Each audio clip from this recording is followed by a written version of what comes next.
Hi viewers, welcome back. Intermediate second year సిలబస్లో ఉన్నటువంటి electrostatics topic అంటే ఇక్కడ మనకి సెకండ్ ఇయర్లో లెసన్ వచ్చేసరికి ఎలక్ట్రిక్ ఛార్జెస్ అండ్ ఫీల్డ్స్ అని ఒక చాప్టర్, దాని తర్వాత ఎలక్ట్రోస్టాటిక్ పొటెన్షియల్ అండ్ కెపాసిటెన్స్ అని ఒక చాప్టర్ ఉంటుంది. ఈ రెండింటిని కలిపి ఎలక్ట్రోస్టాటిక్స్ అని చెప్తాం, స్థిర విద్యుత్ శాస్త్రం. అంటే ఇక్కడ మనకి దాని గురించి ఈ వీడియోలో చూస్తాం. దీంట్లో మనకి ఏంటంటే ఎలక్ట్రోస్టాటిక్స్ అని ఎందుకు అంటున్నాము అంటే ఎలక్ట్రిక్ ఛార్జ్ అనేది స్టేబుల్గా ఉంటే దాని నుంచి వచ్చేటువంటి ఎఫెక్ట్స్ని మనం ఇక్కడ స్టడీ చేస్తాం కాబట్టి దాన్ని ఎలక్ట్రోస్టాటిక్స్ అని చెప్తాం. విద్యుదావేశం స్థిరంగా ఉన్నప్పుడు అది ప్రదర్శించేటువంటి వివిధ లక్షణాలు, అట్లాగే దానికి వల్ల కలిగేటువంటి ఫలితాలన్నీ కూడా మనం దీంట్లో చదువుతాం కాబట్టి, అంటే అక్కడ విద్యుదావేశం అనేది స్థిరంగా ఉంటుంది కాబట్టి దాన్ని స్థిర విద్యుత్ శాస్త్రము అంటున్నాం. ఈ ఎలక్ట్రోస్టాటిక్స్ సంబంధించి మనం ముందు ఎలక్ట్రిక్ ఛార్జ్ అంటే ఏంటి, అంటే విద్యుదావేశము అనేది ఏంటి అని చూడాలి.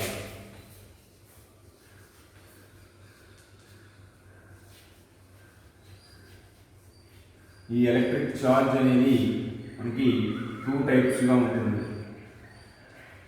అవి రెండు ఏంటివి అంటే positive as well as negative. ధనావేశము, రుణావేశము అని 2 రకాలుగా ఉంటుంది. ధనావేశాన్ని ప్లస్తోనూ, రుణావేశాన్ని మైనస్తోనూ మనం రిప్రజెంట్ చేస్తాం. అంటే ఈ విద్యుదావేశం అనేది 2 రకాలుగా, ఒకటి పాజిటివ్, రెండోది నెగిటివ్. ఎలక్ట్రిక్ ఛార్జ్ అనేది పాజిటివ్, నెగిటివ్ 2 ఛార్జెస్గా ఉంటుంది అంటున్నాం కాబట్టి ఇక్కడ మనం గుర్తుపెట్టుకోవాల్సింది ఏంటంటే ఎలక్ట్రిక్ ఛార్జ్ అనేది సింగిల్ ఛార్జ్ కూడా, యూనిక్ ఛార్జ్గా కూడా ఎగ్జిస్ట్ అవుతుంది. అంటే ఒకటే కూడా ఎగ్జిస్ట్ అవుతుంది. కేవలం ధనావేశం కానీ కేవలం రుణావేశం కానీ ఉండటానికి మనకి పాసిబిలిటీ ఉంటుంది, ఛాన్స్ ఉంటుంది. అట్లాగే ఈ 2 ఛార్జెస్ని మనం తీసుకుంటున్నాం, ఒకటి పాజిటివ్ ఒకటి నెగిటివ్ అంటున్నాం. వాటి మధ్య వచ్చేటువంటి ఎఫెక్ట్స్ ఏంటి అంటే ఇక్కడ మనకి 2 ఛార్జెస్ కూడా 2 పాజిటివ్ ఛార్జెస్ కానీ అట్లాగే 2 నెగిటివ్ ఛార్జెస్ కానీ సేమ్ ఛార్జెస్ అయితే, అంటే లైక్ ఛార్జెస్, సజాతి ఆవేశాలు.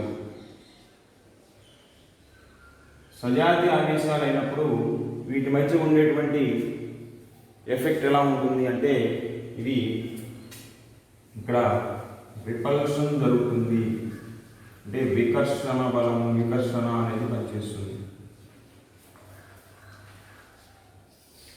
2 సేమ్ ఛార్జెస్ అయితే, 2 పాజిటివ్ అవ్వచ్చు, 2 నెగిటివ్ అవ్వచ్చు, 2 ధనావేశాలు కానీ 2 రుణావేశాలు కానీ అయినప్పుడు అంటే లైక్ ఛార్జెస్ అంటే సజాతి ఆవేశాలు అంటాం.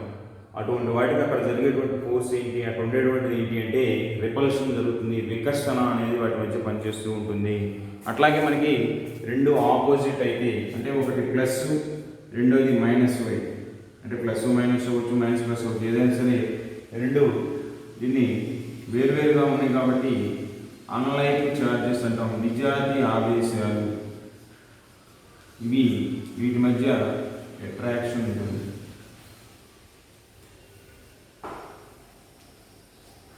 ఆకర్షణ అనేది పనిచేస్తూ ఉంటుంది. ఈ ఆకర్షణ వికర్షణ అనేది ఎట్లా పనిచేస్తుంది అంటే సేమ్ ఛార్జెస్ అయితేనేమో, సేమ్ పోల్స్ అంటే 2 పాజిటివ్ కానీ 2 నెగిటివ్ కానీ అయితేనేమో అక్కడ ఆకర్షణ బలం పనిచేస్తుంది. 2 వేరు అయితేనేమో వికర్షణ బలం అనేది పనిచేస్తుంది. ఇక్కడ మనకి ఎలక్ట్రిక్ ఛార్జ్ అనేది ఏంటి అంటే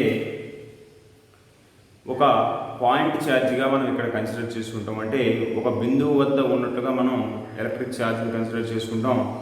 ఆ ఛార్జ్ నుంచి అక్కడ ఏమవుతుంది, ఫోర్స్ అనేది ఎట్లా పనిచేస్తుంది, ఎంతవరకు పనిచేస్తుంది అంటే సేమ్ ఛార్జెస్ అయితేనేమో రిపల్షన్ అని, డిఫరెంట్ ఛార్జెస్ అయితేనేమో అట్రాక్షన్ అని అంటున్నాం. అది ఎక్కడుంటే అట్రాక్ట్ చేస్తుంది, లేదు ఎంత దూరంలో ఉంటే రిపల్షన్, అంటే వాటి మధ్య ఎంత డిస్టెన్స్ ఉంటే అట్రాక్షన్ కానీ రిపల్షన్ కానీ పనిచేస్తుంది. అట్లాగే ఎంత ఫోర్స్తో అట్రాక్ట్ చేస్తుంది లేదా ఎంత ఫోర్స్తో రిపల్ చేస్తుంది అనేది మనకు ఎలా తెలుస్తుంది అంటే దానికోసం మనకి ఇక్కడ చెప్పేదే కూలూమ్స్ లా.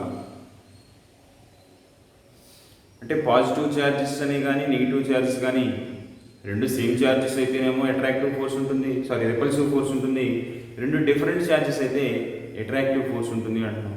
ఆ ఫోర్స్ అనేది ఎంత ఉంటుంది, ఎంత డిస్టెన్స్లో ఉన్నప్పుడు ఎట్లా అట్రాక్ట్ చేస్తుంది లేదా ఎలా రిపల్ చేస్తుంది, ఇవన్నింటినీ మనకి క్లియర్గా స్టడీ చేయాలి అంటే మనకి ఇక్కడ కావాల్సింది అదేంటి అంటే కూలూమ్స్ లా, దాన్నే ఇన్వర్స్ స్క్వేర్ లా అని కూడా మనం చెప్తాం. అదేంటి అనేది ఇప్పుడు చూద్దాం. ఇన్వర్స్ స్క్వేర్ లా, అలా దీన్నే కూలూమ్స్ లా అని కూడా చెప్తాం. విలోమ వర్గ నియమము, కూలూమ్ విలోమ వర్గ నియమము అని కూడా అంటాం. ఇదేంటి అంటే ఇక్కడ 2 ఛార్జెస్ చెబుతున్నాం, 2 పాజిటివ్ అవ్వచ్చు, 2 నెగిటివ్ అవ్వచ్చు. ఆ ఛార్జెస్ మధ్య ఉండేటువంటి ఫోర్స్, అది అట్రాక్టివ్ ఫోర్స్ అవ్వచ్చు, రిపల్సివ్ ఫోర్స్ అవ్వచ్చు. ఆ ఫోర్స్ ఎలా ఉంటుంది, వేటి మీద డిపెండ్ అవుతుంది అనేది దీంట్లో ఎక్స్ప్లెయిన్ చేస్తుంది. దీంట్లో ఏంటి అంటే the attractive or repulsive force is directly proportional to product of the charges Q1 Q2. అంటే ఇక్కడ మనకి 2 ఛార్జెస్ తీసుకుంటాం, ఒకటి Q1 అని తీసుకుందాం, రెండోది Q2 అని తీసుకుంటాం. ఈ 2 ఛార్జెస్కి ఉండేటువంటి డిస్టెన్స్ని R అంటాం. 2 charges are separated by a distance r. The force of attraction or repulsion between these 2 charges is given by the inverse square law, Coulomb's inverse square law. Coulomb విలోమ వర్గం నియమం నుంచి ఈ 2 ఆవేశాల మధ్య పనిచేసేటువంటి ఆకర్షణ లేదా వికర్షణ బలాన్ని మనం లెక్కించవచ్చు. దానికోసం మనం ఈ స్టేట్మెంట్ ఏం చెబుతాం, ఈ లా యొక్క స్టేట్మెంట్ ఏంటి అంటే the force of attraction or repulsion is directly proportional to product of the charges and inversely proportional to square of the distance between them. Square of the distance between them. The force of attraction or repulsion is directly proportional to product of the charges and inversely proportional to square of the distance between them. 2 ఆవేశాల మధ్య ఉండే ఆకర్షణ లేదా వికర్షణ బలము ఆ 2 ఆవేశాల లబ్ధానికి అనులోమానుపాతంలోను మరియు వాటి మధ్య దూర వర్గానికి విలోమానుపాతంలోనూ ఉంటుంది అనేది మనకి ఇక్కడ కూలుంబ్ విలోమ వర్గ నియమంతో వస్తుంది. అంటే ఏంటి అంటే వేటి మీద డిపెండ్ అవుతుంది ఈ ఫోర్స్ అనేది, ఛార్జెస్ మీద డిపెండ్ అవుతుంది, అట్లాగే వాటి మధ్య ఉండేటువంటి డిస్టెన్స్ మీద కూడా డిపెండ్ అవుతుంది. ఆ డిస్టెన్స్ మీద ఎలా డిపెండ్ అవుతుంది, inversely proportional, square of distance స్క్వేర్కి ఇన్వర్స్లీ ప్రపోర్షనల్గా ఉంటుంది.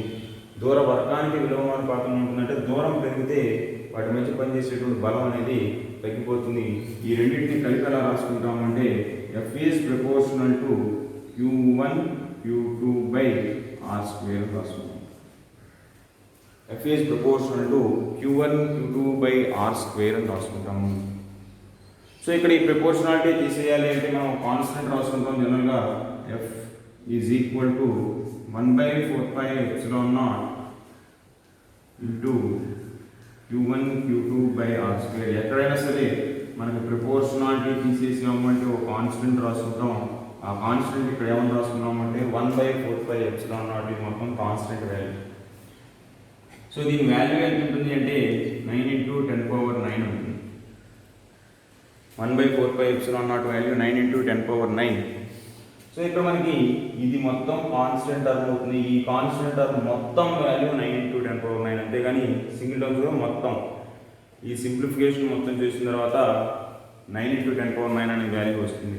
సో దీన్ని బేస్ చేసుకుని కూలుంబ్స్ లాని బేస్ చేసుకుని మనం ఇక్కడ ఎక్కడైనా సరే 2 ఛార్జెస్ తీసుకుంటే ఆ 2 ఛార్జెస్కి మధ్య ఉండేటువంటి force of attraction or repulsion వాల్యూని మనం క్యాలిక్యులేట్ చేయొచ్చు. అది అట్రాక్టివ్ ఫోర్సా రిపల్సివ్ ఫోర్సా అనేది ఎలా తెలుస్తుంది అంటే ఈ ఛార్జెస్ని బేస్ చేసుకుని తెలుస్తుంది. అంటే ఛార్జ్ యొక్క పొలారిటీస్, ఈ ఆవేశాలకు సంబంధించినటువంటి ధనావేశాల రుణావేశాల వాటి ప్రవణత ఏమిటి అనేది తెలిస్తే మనకి అట్రాక్టివ్ ఫోర్సా రిపల్సివ్ ఫోర్సా, ఆకర్షణ బలమా వికర్షణ బలమా అనేది తెలుస్తుంది. సో మనకి ఏవైనా సరే 2 ఛార్జెస్ కొంత డిస్టెన్స్లో సపరేట్ చేసి ఉంటే, 2 ఆవేశాలు కొంత దూరంలో వేరు చేయబడి ఉంటే ఆ రెండింటి మీద పనిచేసేటువంటి బలం ఎంత, అది ఆకర్షణ వికర్షణ అనే సంగతి పక్కన పెడితే ఎంత బలం పనిచేస్తుంది అంటే అది coulombs inverse square law, coulomb విలోమ వర్గం నియమం నుంచి మనం క్యాలిక్యులేట్ చేసుకుంటాం. అది ఆకర్షణ బలమా వికర్షణ బలమా అనేది ఎలా తెలుస్తుంది అంటే ఈ 2 ఆవేశాలు సజాతి ఆవేశాలు అయితేనేమో వికర్షణ బలం అవుతుంది, 2 విజాతి ఆవేశాలు అయితే ఆకర్షణ బలం పనిచేస్తుంది. ఈ రెండు లైక్ ఛార్జెస్ అయితేనేమో లైక్ ఛార్జెస్ అయితేనేమో రిపల్సివ్ ఫోర్సెస్, అట్లాగే అన్లైక్ ఛార్జెస్ అయితేనేమో అట్రాక్టివ్ ఫోర్సు యాక్ట్ చేస్తుంటుంది. ఇది కూలుంబ్స్ ఇన్వర్స్ స్క్వేర్ లా. మనకి ఎలక్ట్రోస్టాటిక్స్లో ఫస్ట్ వచ్చేది బేసిక్ టాపిక్ ఇది. అంటే ఛార్జ్ని మనకి ఎలక్ట్రిక్ ఛార్జ్, పాజిటివ్ ఛార్జ్ కానీ నెగిటివ్ ఛార్జ్ కానీ మనం ఇండివిజువల్గా కన్సిడర్ చేయొచ్చు కాబట్టి దాని నుంచి వచ్చేటువంటి కూలుంబ్స్ ఇన్వర్స్ స్క్వేర్ లా అంటున్నాం. ఈ కూలుంబ్స్ ఇన్వర్స్ స్క్వేర్ లా అనేది మనకి దేనికి క్యాలిక్యులేట్ చేసుకోవడానికి యూజ్ అవుతుంది అంటే మనకి ఇక్కడ ఈ ఎలక్ట్రోస్టాటిక్స్లో తర్వాత వచ్చేటువంటి ప్రతి టాపిక్ని కూడా మనం ఈ కూలుంబ్స్ ఇన్వర్స్ స్క్వేర్ లా అనే దాన్ని బేస్ చేసుకునే ఎక్స్ప్లెయిన్ చేయడం జరుగుతుంది. అంటే అది ఏ కేసెస్లో అంటే మనం point ఛార్జెస్ని consider చేసుకున్నంతసేపు coulombs inverse square లానే యూజ్ చేస్తాం. పాయింట్ ఛార్జెస్ కాకుండా మనకి తర్వాత దీంట్లో డిస్ట్రిబ్యూషన్ ఆఫ్ ఛార్జ్ అనేటువంటి ఒక టాపిక్ ఉంటుంది.